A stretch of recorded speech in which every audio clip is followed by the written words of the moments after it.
ओम श्री परमात्मने नमः। ओम श्री गुरुभ्यो नमः। ओम श्री ऋषिभ्यो नमः। ओम सहना भवतु सहनौ भुनक्तु सह वीर्यं करवावहै तेजस्विनावधीतमस्तु मा विद्विषावहै। ओम शांति शांति शांति।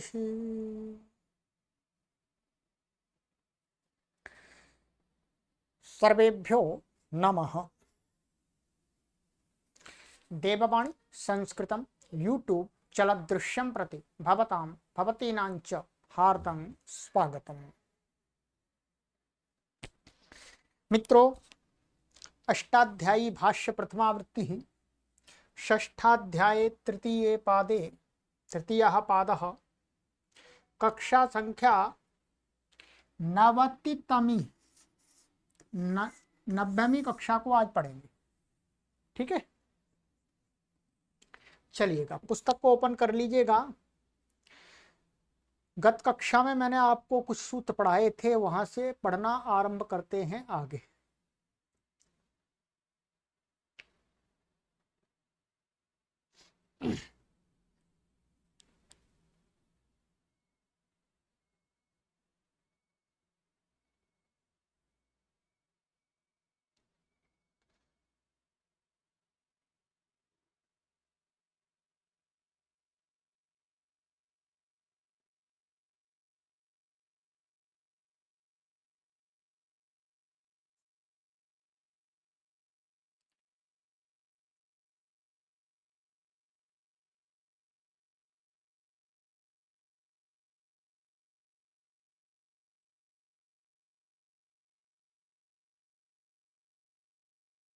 यहां तक पढ़ाया था मैंने आपको अष्टनाः संज्ञायाम। चलिएगा, तो आगे का हमारा सूत्र है छंदासी च। ठीक है, छंदसि च छंदसि सप्तमी व्यक्ति एकवचनान्तं च अव्ययपदम् अनुवृत्तिये अष्टना पूर्वस्य दीर्घोणः उत्तर पदे संहितायाम। इन पदों की अनुवृत्ति आ रही है। अर्थः छंदसि विषयेपि अष्टनित्येतस्य दीर्घो भवति उत्तर पदे परतः। कहते हैं छंद विषय में, वेद विषय में भी अष्टन शब्द को दीर्घ होता है, उत्तर पद के परे रहते। इसका मतलब ये हुआ कि छंद में तो संज्ञा असंज्ञा सब जगह होता है, इसलिए अलग बनाया। बाकी तो पूर्व वाला सूत्र सामान्य था, और भाषा में केवल संज्ञा में ही होता है। ये ऊपर वाला सूत्र क्या था, केवल संज्ञा में ही कर रहा था। तो ये भाषा के लिए हो गया, छंद में संज्ञा असंज्ञा दोनों में हो जाएगा। उदाहरण दिया है यहाँ पर, आग्नेयम अष्टा कपालम निर्वपेत। ठीक है, अष्टा हिरण्या दक्षिणा। अब यहाँ पर वास्तव में ये है अष्टा कपालम और अष्टा हिरण्य। तो आप देख रहे होंगे कपाल और हिरण्य के उत्तर पद रहते हुए अष्ट को अष्टा हो रहा दीर्घ। ठीक है, बस ये सूत्र का काम है इसको। अच्छा, एक और है इसमें आगे उदाहरण, अष्टापदी देवता सुमति। तो यहाँ पर भी अष्टापदी ये हो रहा है। सिद्धि यहाँ पर इन्होंने बता दी है कि किस प्रकार से यहाँ पर करना है। अष्टसु कपालेषु संस्कृतम अष्टा कपालम। ठीक है, ये इस प्रकार से बनाना है। यहाँ पर क्या है, संस्कृतम भक्षाः 4 2 16। इससे क्या हो जाता है, अण प्रत्यय हुआ है संस्कृतम भक्षार्थ में। उस प्रत्यय का क्या है, इसकी द्विगु संज्ञा है, संख्या पूर्व द्विगु से तद्धितार्थोत्तर पद समाहारे से समास हुआ है, हमने आपको पढ़ा दिया है ये दूसरे अध्याय में। फिर संख्या पूर्व दुगु से दुगु संज्ञा होकर के क्या हो गया, दुगोर लुगन पत्ते से क्या हो गया, जो अष्ट कपाल शब्द से अण आया था उसका लुक हो गया, लुक हो गया। फिर क्या है, फिर यहाँ कपाल के परे रहते इस अष्ट को अष्टा हो गया, नकालोप पूर्वत हो जाएगा, नलोपा प्रातिपदिकांत से अष्टन के नकार का, ठीक है। तो अष्टादीर्घ हो गया है बस। और अष्टौ पादा अस्याह अष्टापदी, 8 पैर हैं जिसके उसको अष्टापदी बोलते हैं। तो यहाँ पर क्या है, पादस्य लोपो हस्त्यादिभ्य से पाद शब्द के अंतिम आकार का लोप हो जाता है, इसका अकपाद, जो ये तो बहुवचन का इसलिए दिख रहा है आ, यहाँ वस्तुतः शब्द क्या है हमारा पाद, इसके आकार का लोप हो गया तो अष्टपद बन गया, ठीक है, अष्टपद बन गया। और इस सूत्र से दीर्घ हो गया, स्त्रीलिंग है इसलिए पादोन्य तरस्याम से विकल्प से गीप हो गया है, जब हो गया तो अष्टपदी, और जब नहीं होगा तो अष्टपदावंता, वो अलग है, ठीक है। तो ये हो गया। ऐसे अष्टा हिरण्या अष्टौ हिरण्यानि परिमाणम अस्य, तो यहाँ पर तद्धितार्थ में समास होगा, पहले तद्धितार्थो तरपद समाहारे च, फिर तदस्य परिमाणम से इसमें ठक या ठई प्रत्यय आएगा, और ठीक है, फिर उसका क्या हो जाएगा, अध्यर्थ पूर्व दुगो संज्ञा है, इसकी भी दुगु संज्ञा है यहाँ पर, संख्या पूर्व दुगु, तो यहाँ से उत्पन्न प्रत्यय होगा उसका तद्धित का लुक हो जाएगा, इससे लुक हो जाएगा तो वैसा का वैसे बचेगा अष्टन हिरण्य, और स्त्रीलिंग बहुवचन में है ये, या स्त्रीलिंग में दक्षिणा। तो यहाँ पर अष्टानी अष्टौ हिरण्य, 8 हिरण्य, हिरण्य माने कुछ सोने की मुद्राएं होती होंगी, वो दक्षिणा है, जिस दक्षिणा की वो अष्टा हिरण्या दक्षिणा। तो यहाँ अष्टन को नकार का लोप और इस पुत्र से दीर्घ हो गया है, अष्ट हिरण्य और स्त्रीलिंग दक्षिणा है, तो उसको अजात टाप से टाप हो जाएगा, तो अष्टा हिरण्या ऐसा होगा वास्तव में, ठीक है। ये वाले अष्टा हिरण्या दक्षिणा, बस सिद्धि में इतना ही और कुछ विशेष नहीं है, ठीक है। चितेह कपि,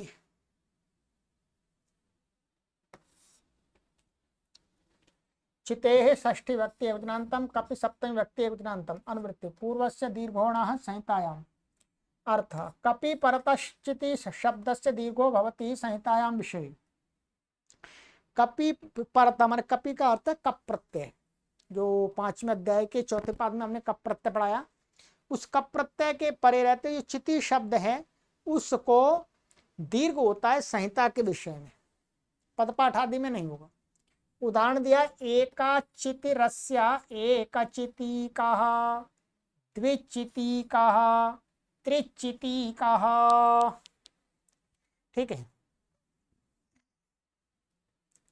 तो यहां पर क्या है, एकाचितिरस्य एकचितिकः, तो यहाँ एक चिति शब्द है उसको कप प्रत्यय आया शेषाद विभाषा से, तो उसको इस चिति को दीर्घ हो गया ती, और यहाँ पर एका को क्या हो गया, स्त्रिया भाषा दोनों समान अधिकरण, स्त्रिया में पूर्ण प्रिया दिशु से क्या हो गया, एक को एका हो गया, पुमद भाव हो गया।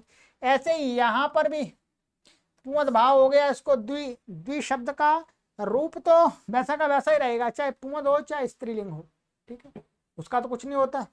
तो मुख्य रूप से यहाँ पर त्रि में बदल जाए तो त्रि का स्त्रीलिंग में क्या बनता है, तिसरी बन जाता है, तो पूर्ण भाव होकर के त्रि बन गया, तो वो बात बता रहे हैं केवल, ठीक है।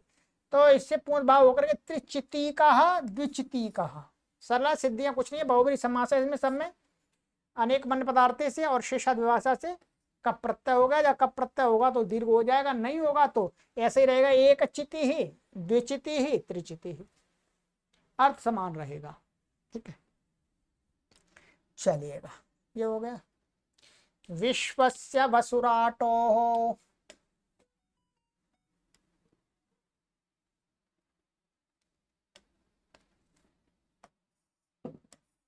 विश्वस्य षष्ठी व्यक्ति एकनान्तम, वसुराटोः सप्तमी व्यक्ति द्वितीयान्तम, समासः वसु इत्यत्र इतरेतर योग द्वन्द्वः। वसुश्च राट् च वसुराट् जऊ, हाँ वसुराटऊ और तयो वसुराटो हो। ठीक है, इस प्रकार से ये द्वंद्व समास हो गए। अनुवृत्ति पूर्वस्य दीर्घोणः उत्तर पदे संहितायाम। अर्थ विश्व इत्येतस्य वसुराट इत्येतयोर उत्तर पदयोः दीर्घो भवति। कहते हैं विश्व इस शब्द को वसु शब्द अथवा राट शब्द ये उत्तर पद में होंगे तो दीर्घ हो जाता है। तो विश्वम वसु यस्य स विश्वावसुः। ठीक है, ये हो गया, दीर्घ हो गया। विश्वस्मिन राजते विश्वराट, तो विश्वराट शब्द पर है, यहाँ पर राट पहले भी बनाया है। ठीक है, सत्सु दुष्य द्रुह इत्यादि सूत्र से क्या कुप प्रत्यय होकर के राज धातु से क्या बनता है, विश्वराट बनता है। तो वह विश्वराट को जाए, यहाँ दीर्घ हो जाएगा राट के, विश्वराट। ध्यान रखें, जहां जहां राट मिलेगा वही होगा, अर्थात द्विवचन में तो इसको विश्वराजऊ बनेगा। क्या बनेगा, विश्वराजऊ, क्योंकि यह पद में जहां जहां मिलेगा वहां पर ट होगा। जहां पर राज धातु को पदांत में ट होता जाएगा वहां पर उसके परे रहते पूर्व पद को दीर्घ होगा, विश्व को दूसरी जगह नहीं होगा। जैसे मैंने बताया आपको, अब इसका द्विवचन में चलाएंगे तो ये ऐसा बनेगा, विश्वराजऊ, ये ऐसा बनेगा। तो यहाँ ट नहीं हुआ, ये ट दिया है कि जहां पर राज धातु के जकार को टकार होगा वहीं पर उससे पूर्व विश्व को दीर्घ होगा, नहीं तो नहीं होगा, ये समझ लीजिएगा। ठीक है, तो आगे विश्वराट, तो इसको ज को क्या होता है, जहां जहां पद संज्ञा होती जाती है वहां इसको ट होता जाता है। जैसे विश्वराट, विश्वराड, विश्वराजऊ, विश्वराट, विश्वराड, विश्वराजऊ, विश्वराजः, विश्वराजम, विश्वराजऊ, विश्वराजा, विश्वराजा, फिर विश्वराडभ्याम पद संज्ञा होगी, विश्वराडभि, फिर विश्वराजे, विश्वराडभ्याम, विश्वराडभ्य, विश्वराजः, विश्वराडभ्याम, विश्वराडभ्य, विश्वराजः, विश्वराजोः, विश्वराजाम, या दीर्घ नहीं होगा। ठीक है, और विश्वराजी, विश्वराजोः, विश्वराट्सु और विश्वराट्सु, वहां पर दो बनते हैं। ठीक है, बस हे विश्वराट, हे विश्वराजऊ, हे विश्वराजा, ऐसे इसके पूरे रूप चलेंगे। चलिएगा, ये हो गया आपका, सरल है, कुछ नहीं। तो आप विश्व पर रहते हुए राज धातु से कुप प्रत्यय होकर के सारी सिद्धि बन जाती है। ठीक है, आगे नरे संज्ञायाम, नरे सप्तमी व्यक्ति वचनांतम, संज्ञायाम सप्तमी व्यक्ति वचनांतम, अनुवृत्ति विश्वस्य पूर्वस्य दीर्घोणा उत्तर पदे संहितायाम। अर्थ नर शब्द उत्तर पदे संज्ञायाम विषये विश्व शब्दस्य दीर्घो भवति। कहते हैं नर शब्द उत्तर पद में हो तो संज्ञा के विषय में विश्व शब्द को दीर्घ हो जाता है, संज्ञा होनी चाहिए और नर शब्द होना चाहिए।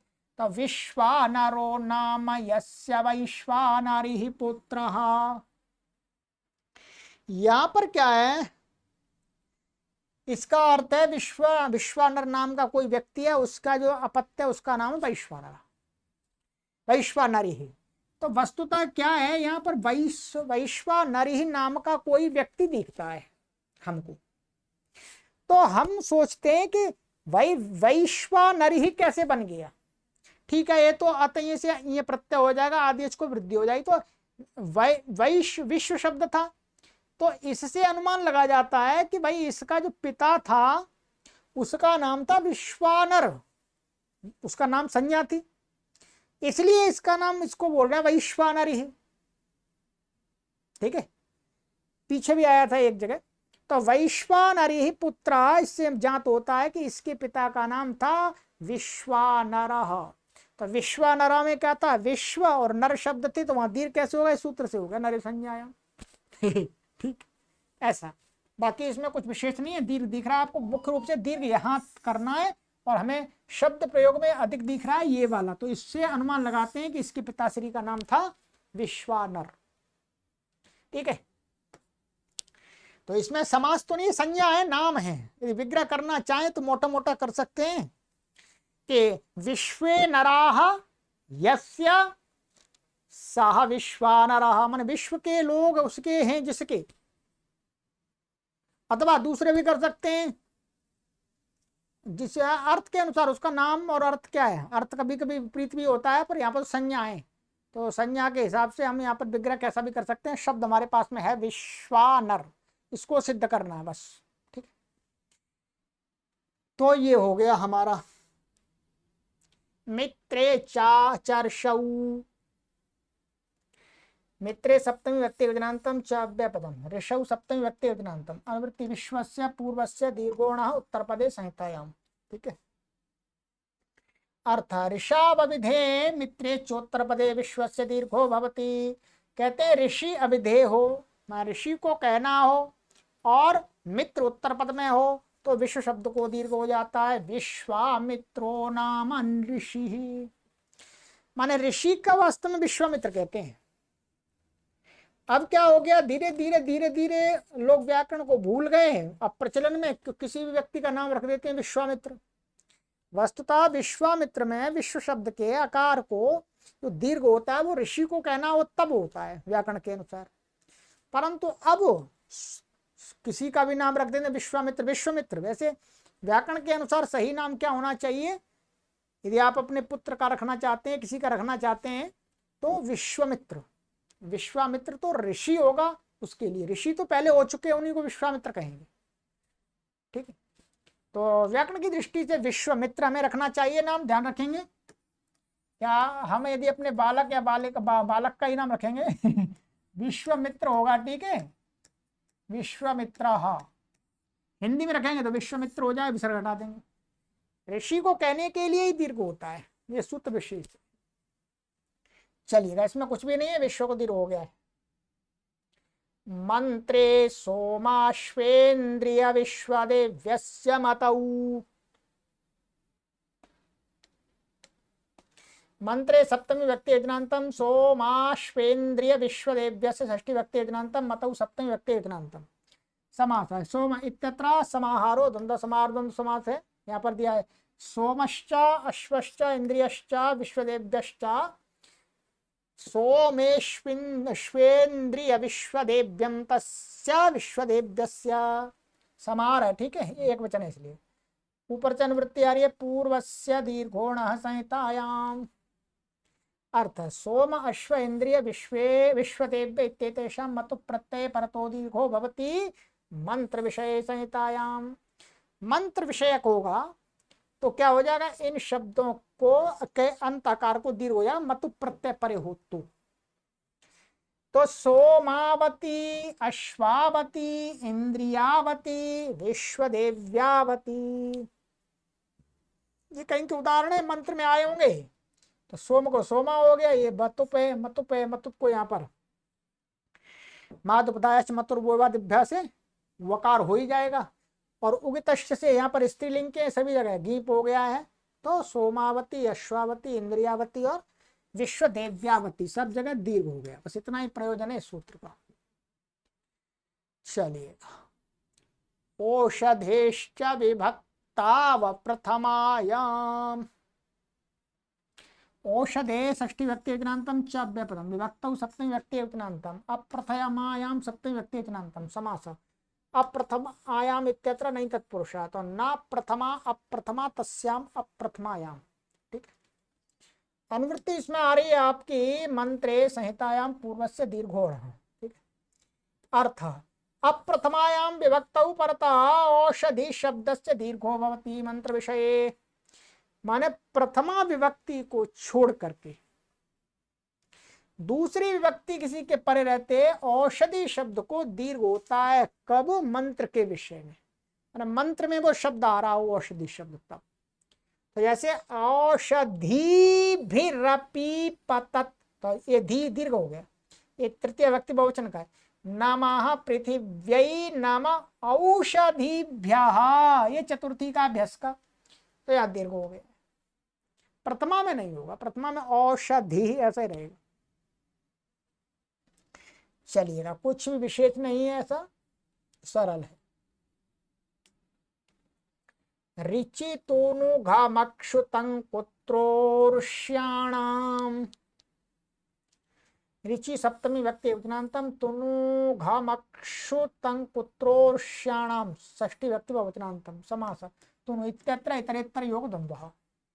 अनुवृत्ति है संहितायाम दीर्घोण, ठीक है।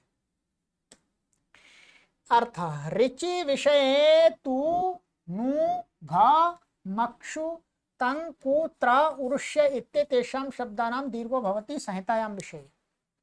ऋचि के विषय में माने मंत्र कह सकते हैं, ऋग्वेद के जो मंत्र हैं उनके विषय में तू, ठीक है, ये बता रहे हैं नु घ मक्षु और तंग कुत्र उरुष्य, इन शब्दों को दीर्घ हो जाता है संहिता के विषय में, ठीक है।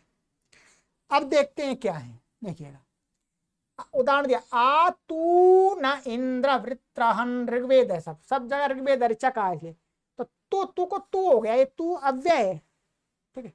तो मंत्र विषय में यहाँ पर उत्तर पद कुछ आदि कुछ नहीं है, संहिता है लगातार आ तू न इंद्र वृत्रहन, ठीक है। तो ये दीर्घ हो गया। ऐसे ही नू को नू करणे, तो नू को नू हो गया, घा को उतवा घास्यालात, ये घा है तो घा को घा हो गया। मक्षु मक्षु गोमंतमीमहे, तो मक्षु हो गया ये आपका।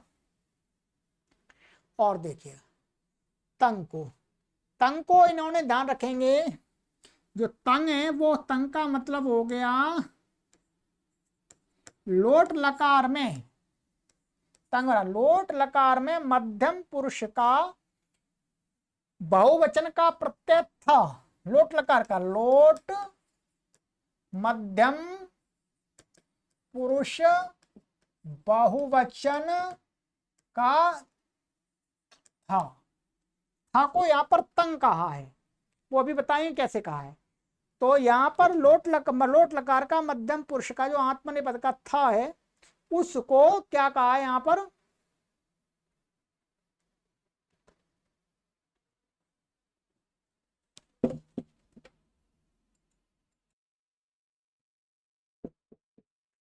तो ये था प्रत्यय लिया, था को क्या हो जाता है वास्तव में ता हो जाता है, तस थस वाम ताम तन तामा से ता आदेश हो जाता है लोट लकार में, उसी का है। अभी उदाहरण तो भारता जाता वेद संभारता, ये रूप है, यह लोट लकार भ्री धातु का लोट लकार का मध्यम पुरुष का बहुवचन का रूप है भारता, तो उसको दीर्घ होगा भारता। ऐसे कु को कु माना तो कु दीर्घ होगा। त्र को त्र, ये क्या है त्रल प्रत्यय है, तो त्रल प्रत्यय को होगा तो अत्र गौ, तो अत्रा को दीर्घ होगा उरुष्या, उरुष्या ये क्या है उरुष्याणोग्ने, तो उरुष्य को उरुष्या हो गया, रूप ले लिया पूरा का पूरा। अब आ जाइएगा सभी चीज यहां पर दे दी, देखिएगा इसमें कुछ भी नहीं करना, तू नू घा और मक्षु इनको तो ऐसा का सही दीर्घ करना दिखेंगे यहां पर। अब आपको करना है यहां पर ये तंग, तंग का अर्थ क्या है, तंग ये लेना है, लोट लकार में लोटो लंगवत से लंगवत अतिदेश करके क्या होता है लोटो लंगवत, मान लोट के जो प्रत्यय वो लंगवत हो जाते हैं, माने वो भी गित लकार माने जाते हैं। आदेश पुरुष माने मध्यम पुरुष बहुवचन था को क्या हो जाता तस थस तमिपान तान तान तामा से जो था को ता आदेश होता है उसको यहाँ पर लंगवत होने से गित माना गया है, इतना आदेश हो गया इसमें। और लोटो लंगवत से गितवत माना जाता है तो तंग न जोड़ दिया कैसे कर दिया, माने तांगित वाला, क्या तांगित वाला कौन सा है, लोट लकार में मध्यम पुरुष के परस्मै पद का जो थस होता है उसके स्थान में ता आदेश वाला, उस था का यहाँ तंग से ग्रहण है, वो मैंने सिद्धि बता दी, कुछ करना नहीं और विशेष, ठीक है। बाहर आता लोट रूप है उसका दीर्घ हो गया है।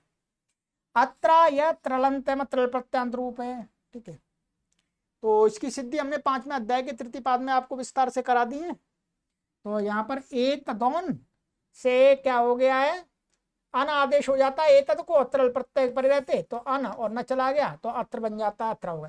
उरुष्या यहाँ पहले क्या होता आत्मना उरुम इच्छति ऐसा विग्रह करके उरु शब्द से सुपात्मना किच से किच प्रत्यय हो जाता है, किच का यह बचेगा। पश्चात सर्व प्रातिपदिकेभ्यो लालसायाम सुख वक्तव्यम, ये वार्तिक हमने आपको आगे पढ़ाएंगे। तो ये सुख हो जाता है इससे, सभी प्रातिपदिकों से लालसा के अर्थ में। तो यहाँ सुख आगम होकर के ऊरु और सु, सुख का स बचेगा और केच का या, तो ऊरु सा या सुशामा दिशु चाहिए 8 3 98 से शत हो जाएगा इसको। तो क्या बन जाएगा, और शत होकर के लोट मध्यम पुरुष का ध्यान रखेंगे, लोट मध्यम उरुष्य ये धातु बन गई, क्या बन गई ये उरुष्य ये धातु बन गई है, सनाद्यंता धातुवा से इसकी धातु संज्ञा हो गई।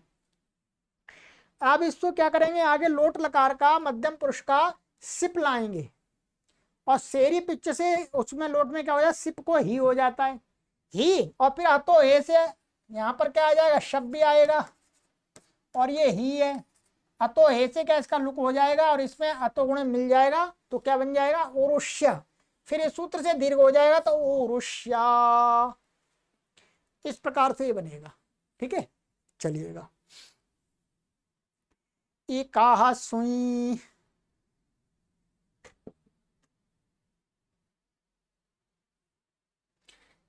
इका षष्ठी व्यक्ति अवजनान्तम सुई सप्तमी व्यक्ति अवजनान्तम अनुवृत्ति ऋचि उत्तर पदे संहितायाम दीर्घ अर्थ इगंतस्य सुई परतो ऋग विषय दीर्घो भवति संहितायाम विषय। कहते हैं इगंत माने ई उ रि अंत में जिसके ऐसे को सुई के परे रहती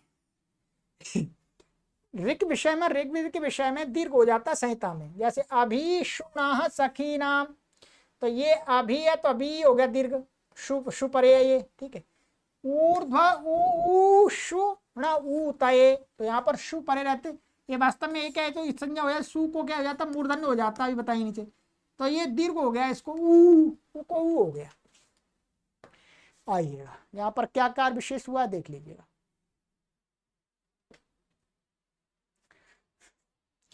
सुई यहाँ निपात लिया गया, निपात है। ठीक है, सुई से सुई के सु को शब्द हो गया यहाँ पर, उससे पूर्व इगंत अभी और हुआ उसको प्रकृत से दीर्घ हो गया।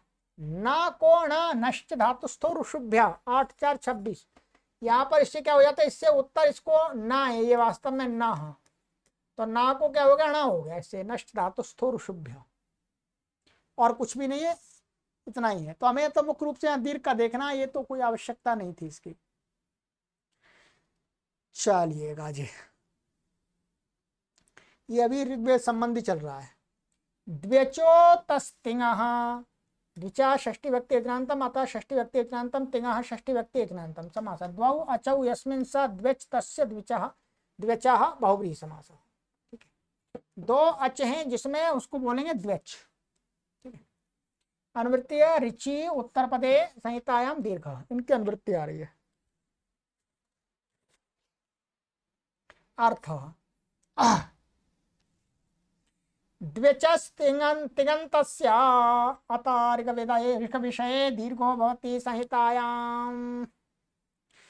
कहते हैं दो अच वाला जो तिगंत हो, उसके आकार को क्या है, उसके आकार को ऋचा के विषय में दीर्घ हो जाता है संहिता में। ठीक है, अब देखिए यहां पर क्या है, विद्मा हित्वा सत्पतिम शूरगोनाम विद्मा शरस्य पितरम। ठीक है, यहां पर क्या है, विद्म था, ये तिङंत है, अभी बता देंगे विद्म क्या है, ये मस का हमारे उत्तम पुरुष बहुवचन का रूप है, मिप वस मस मस का रूप है। ठीक है, तो ये दो लक्ष वाला है और तिगंत है और इसके आकार को दीर्घ हो गया। ऐसे ही विद्मा, ये एक उदाहरण है विद्मा। अब देखिएगा यहाँ पर सिद्धि दी है, सिद्धि देख लीजिएगा, ये है विद्मा, यह लोट लकार के मस का रूप है, उसे दीर्घ हो जाता है। तो ऐसे वास्तव में विद धातु है ये आपकी, और यहाँ मस आ गया लोट लकार में, लोटो लंगवत से इसको क्या हो जाता है, गितवत हो जाता है। गितवत होने से क्या, नित्यम गितः, नित्यम गितः से क्या हो जाता है, सकार का लोप हो जाता है। और यहाँ बीच में शप आएगा, कर्तरी शप, शप का क्या है, विद धातु अदादिगण की है, तो आदि प्रवृत्ति शपा से इसका लुक हो गया। तो क्या बचा हमारा, वेद और माँ। अब इसको मान करके इसको गुण प्राप्त होगा, पुगंत लघु पद से चलो, इसको क्या हो जाएगा, सारधातु कंपित से अपिता सारधातु का तो गितवत हो गया, किंगति से निषेध हो गया। तो क्या बन गया हमारा ये विद्म, ऐसा बन गया है बस। अब इसको दीर्घ हो जाएगा संहिता के विषय में विद्यमा, और कुछ भी नहीं, मैंने पूरी सिद्धि आपको करा दी। आप भी ऐसे सीख जाएंगे, थोड़ा परिश्रम कीजिएगा। आप ये मत सोचिए गुरुजी कहीं आसमान से उतर के आए, नहीं, हमने मेहनत की है, हम भी सीख गए, आप भी सीख जाएंगे, आप परिश्रम करेंगे तो। और आप और शीघ्रता से सीख जाएंगे, क्योंकि आप में से बहुत सारे लोग हमारे से भी अधिक बुद्धिमान लोग हैं। ठीक है, ये सही बात बता रहे हैं आपको। परिश्रम करना पड़ेगा, पर बिना परिश्रम के तो कुछ भी नहीं होगा जी। चलिएगा, निपातस्य च, निपातस्य षष्ठी व्यक्ति योजनांतम च अव्यपदम अनुवृत्ति ऋचि उत्तर पदे संहितायां दीर्घोण अर्थ ऋग विषये निपातस्य च दीर्घो भवति। ठीक है,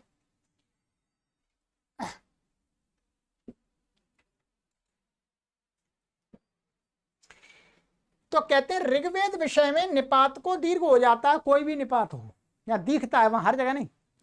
जैसे ए वा ते, अच्छा ते, तो अच्छ को अच्छा हो गया एव को एव हो गया। तो ए हिंदी में भी प्रयोग करते हैं अच्छा, तो वहीं से आ गया होगा अच्छा अच्छा, ठीक है, चलिएगा, तो दीर्घ हो गया ये एव अच्छा, चादिगण में पठित है, तो इनकी निपात संज्ञा है। ठीक है, चलिएगा, पाद की समाप्ति पर चल रहे हैं, इसको समाप्त करके ही रहेंगे, छोड़ेंगे ही नहीं इसको। ठीक है, अन्येषामपि दृश्यते, अन्येषाम षष्ठी व्यक्ति बहुवचनान्तम अपि अव्यपदम, दृश्यते क्रियापदम, अनुवृत्ति दीर्घोणः उत्तरपदे संहितायाम् अर्थः अन्येषामपि दीर्घो दृश्यते, यस्य दीर्घो न विहितः दृश्यते च प्रयोगे सह अनेन सूत्रेण शिष्ट प्रयोगाद् अनुगन्तव्यः। क्या कहते हैं? अन्येषामपि दीर्घो दृश्यते, दूसरों को भी दीर्घ दिखता है, जिसको कहा है उससे भिन्न भी दिखता है, ये कहने का तात्पर्य है। यस्य दीर्घो न विहितः, जिसका इस प्रकरण में दीर्घ नहीं कहा है, दृश्यते च प्रयोगे, परंतु प्रयोग में दिख रहा है। तो कहते हैं सह अनेन सूत्रेण शिष्ट प्रयोगात् अनुगंतव्य, इस सूत्र से उसको शिष्ट प्रयोग होने से उसको दीर्घ कर लेना चाहिए, जान लेना चाहिए। छूट दे दी महर्षि दयानंद सरस्वती, अब महर्षि पाणिनि जी ने ठीक है, महर्षि दयानंद सरस्वती जी ने, महर्षि पाणिनि जी, महर्षि पाणिनि जी ने छूट दे दी। देखिएगा ये सूत्र क्या है, पाणिनीय व्याकरण को इस सूत्र ने अमर कर दिया, ऐसे सूत्रों ने। अब बताइएगा आपको दीर्घ मिल जाता तो दीर्घ कर लीजिएगा, इस सूत्र नहीं है इस प्रकरण में, कोई बात नहीं है, ये सूत्र तो है, छूट दे दी है। यदि शिष्ट प्रयोग है और आपको दीर्घ दिख रहा है तो कीजिएगा दीर्घ, यदि अशिष्ट प्रयोग है, अपभ्रंश है, तो मत कीजिएगा। अब और सूत्रों को बनाने की आवश्यकता क्या है? कोई भी आचार्य, कोई भी आगे व्याकरण बनाएगा, उसको सूत्रों को बनाने की आवश्यकता है। सूत्र ने पूरी छूट दे दी, अब कभी फेल ही नहीं हो सकता, ये निष्फल है, ये निरंतर चलता रहेगा व्याकरण, इसी ये विशेषता है। चलिएगा, तो बता रहे हैं जैसे केशा केशी, कचा कची, नारका पुरुषा, ये शब्द मिलते हैं। पुरुष को ऊ दीर्घ दिखता है, वेद में भी दिखता है, ब्राह्मण आदि ग्रंथों में भी दिखता है, पुरुषः, पुरुष और पुरुषः, तो यहाँ दीर्घ इसी से कर लेंगे। नरक को नारका भी इसी से दीर्घ कर लेंगे। कच्चा कच्ची, यहाँ पर ये कच्चा को दीर्घ किसी सूत्र से कहा ही नहीं है, यहाँ पर केशा को दीर्घ कहा ही नहीं है, तो इसी से कर लेंगे। इनका तो आ गया था समास। ठीक है, तत्र तेनेद मित स्वरूपे, ठीक है, तत्र तेनेद मित स्वरूपे सूत्र था हमारा, इससे यहाँ पर हमने आपको समास कराया था। तत्र तेनेद मित स्वरूपे, तो यहाँ पर ये इसी के प्रयोग थे। ठीक, केशा केशी, कच्चा कच्ची, ये समास के थे, तो यही लिखा है। अर्थात जिनको सूत्रों से दीर्घ तो नहीं कहा, किंतु देखा जाता है, ऐसे शब्दों को भी शिष्ट प्रयोग मानकर साधु समझ लेना चाहिए। कचा कची, केशा केशी में तत्र तेन मित स्वरूपे से समास तथा इच प्रत्यय कर्म व्यतिहारे से इच प्रत्यय हुआ है समासांत, और इसको दीर्घ हो गया है, तो सिद्धि हमने पहले करा दी, इसकी सिद्धि करने की आवश्यकता नहीं है। बस केशा केशी में यहाँ पर केशा को दीर्घ हो गया, कच्चा को दीर्घ हो गया। नारका, नरक में नारक को दीर्घ हो गया, पुरुष में पुरुष को दीर्घ हो गया। यहाँ पर इन्होंने एक बात और कह दी है कि जिनको सूत्र से दीर्घ नहीं कहा किंतु देखा जाता है, तो ऐसे शब्दों को भी शिष्ट मान लेना चाहिए। यहां पर यह भी छूट मिल जाती है कि हम नए शब्द भी ले सकते हैं संस्कृत में। संस्कृत में हम और नए शब्दों को भी ले सकते हैं, उनमें दीर्घ है तो दीर्घ रख ले सकते हैं, कोई परेशानी नहीं है। चलिएगा, चौ,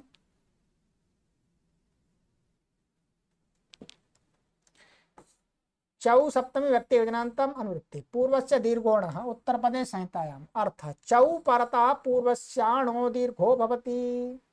चौ इत्यनेन अंचते अंचतिर्लुप्त नकाराकारो गृह्यते। ये पहले भी कई बार आ गया, फिर समझ लीजिएगा। तो कहते हैं चौ चू के परे रहते क्या पूर्व का जो अण है उसको दीर्घ हो जाता है। चौ यहां से इससे क्या कहना चाह रहे हैं, चू से कहते हैं अंशु। ये क्या है, ये है अंशु। अंशु में बस तो इसकी तो संज्ञा हो जाती है, ठीक है, और यहाँ का भी कहीं लोप हो जाता है। तो कहते हैं यहाँ पर चू से जो चू ये लिया है, यहाँ से चू उठा लिया है, ऐसा कहते हैं। इस चू से अंशु धातु को बता रहे हैं, अंशु धातु। अंशु धातु कैसी होनी चाहिए, नकार, लुप्त नकार। जब इसका ये नकार है, वास्तव में ये क्या है, नकार, पहले समझा दिया है। पहले इसको क्या हो जाता है, ये अनुस्वार तब हो न था, फिर अनुस्वार हुआ, अनुस्वार को परस्मरण हो गए, ये हो गया है। तो लुप्त इसका भी जहां पर लोप हो जाता है, कित आदि प्रत्यय पे रहते।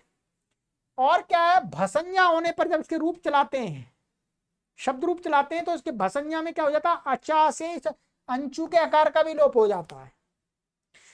तब ऐसा मात्र च परे होगा तो उससे पूर्व में जो अण होगा उसको दीर्घ होता है।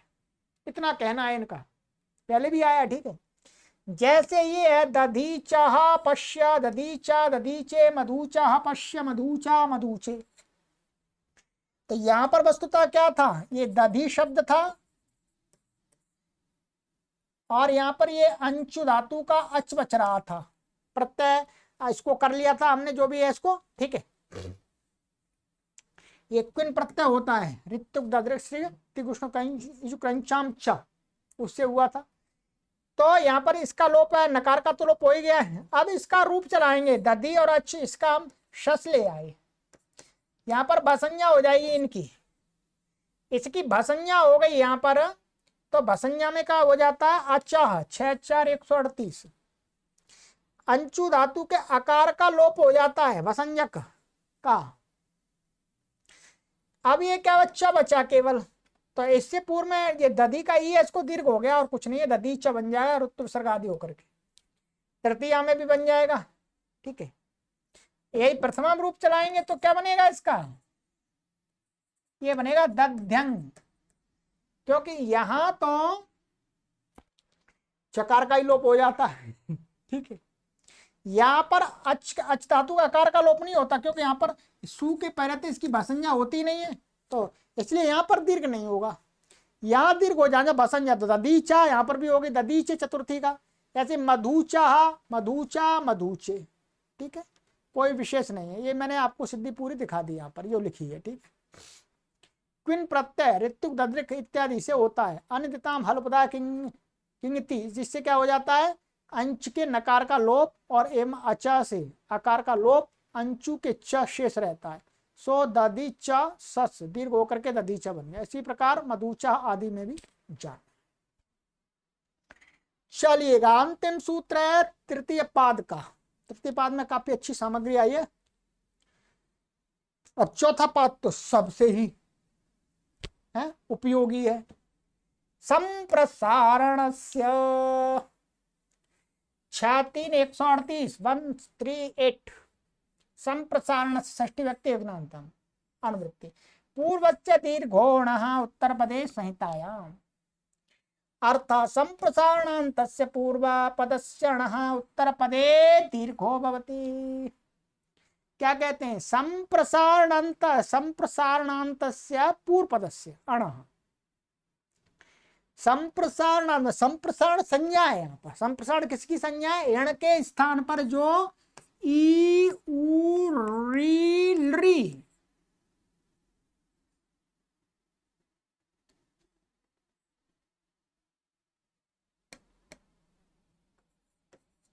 ये क्या है, संप्रसारण का नाम है।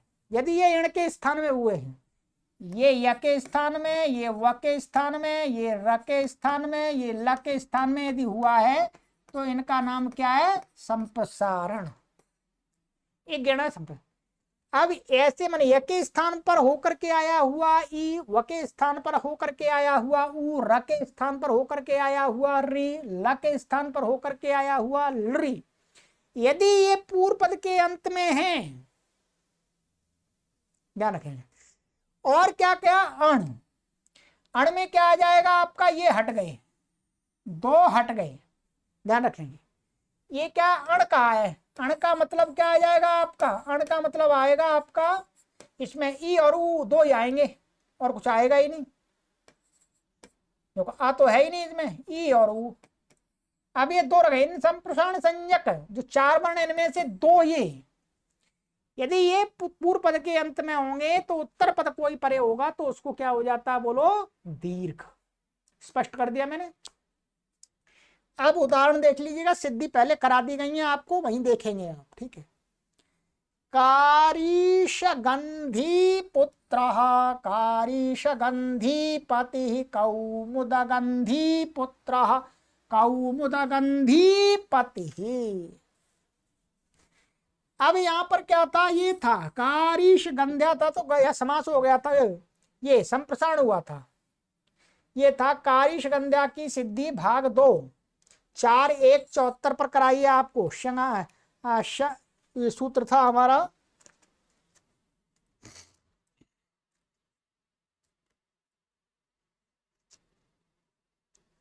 ये था यंगश्चाप, यंगश्चाप सूत्र था, वहां पर देख लीजिएगा। तो वहां पर क्या हुआ था, इसको ये कारिश गंध्याया पुत्र अथवा कारिश गंध्याया पति ऐसा विग्रह करके कारिश गंधी आदि बना हुआ था। तो यहाँ पर शंगा संप्रसारणम पुत्र पत्यो तत्पुरुष, इससे क्या हुआ था, शंग को संप्रसारण हुआ था। तो संप्रसारण होकर के क्या बना था, कारिश गंधी ऐसा बना था, दिख रहा होगा, कोई परेशानी नहीं है, सिद्धि आपको वही पुस्तक में देखनी होगी। कारिश गंधी संप्रसारण होकर के या को संप्रसारण हुआ था, तो या को ई होकर के संप्रसारण पूर्व ये, और कारिश गंधी बस यही बना था। तो अब यह पुत्र और पति शब्द उत्तर पद में है तो प्रकृत सूत्र से क्या हो गया, दीर्घ हो गया है, बस और कुछ नहीं करना है, यहाँ पर इतना ही था। ठीक, पूरी सिद्धि देखनी है आप वहीं देखेंगे, यहाँ पर केवल इतना ही काम है। तो संप्रसारणार्थ, संप्रसारणांत माने संप्रसारण संज्ञक जो अण, अण माने ई और ऊ आएंगे, बस रिल री नहीं आएंगे उसमें, उनको दीर्घ हो जाता उत्तर पद के पद। चलिएगा, इति तृतीय पाद, तीसरा पाद समाप्त हो गया मित्रों। अब आगे की कक्षा में आपको पढ़ाया जाएगा चौथा पाद, जो बहुत ही महत्वपूर्ण है, ध्यान रखेंगे। ये सभी विद्यार्थियों के लिए बहुत ही महत्वपूर्ण था तीसरा पाद। यदि आप एमए कर रहे हैं संस्कृत से, शास्त्री कर रहे हैं, बीए कर रहे हैं, आचार्य कर रहे हैं, या पीएचडी कर रहे हैं, या रिसर्च कर रहे हैं, ठीक है, थीसिस लिख रहे हैं संस्कृत या किसी भी विषय पर, तो आपको ये पूरा पढ़ लेना चाहिए। अब आपको पढ़ने के लिए कहीं नहीं जाना, बस यही पढ़ लेना है। पीडीएफ चाहिए तो पीडीएफ भी हम दे रहे हैं, ठीक है, पुस्तक चाहिए तो भी दे रहे हैं, परंतु पैसे से। पुस्तक तो पैसे से मिलेंगे, पीडीएफ आपको निःशुल्क मिल जाएगी। चलिएगा, तो आगे की कक्षा में मिलते हैं। अत चतुर्थः पादः अंगस्य। सर्वेभ्यो नमः।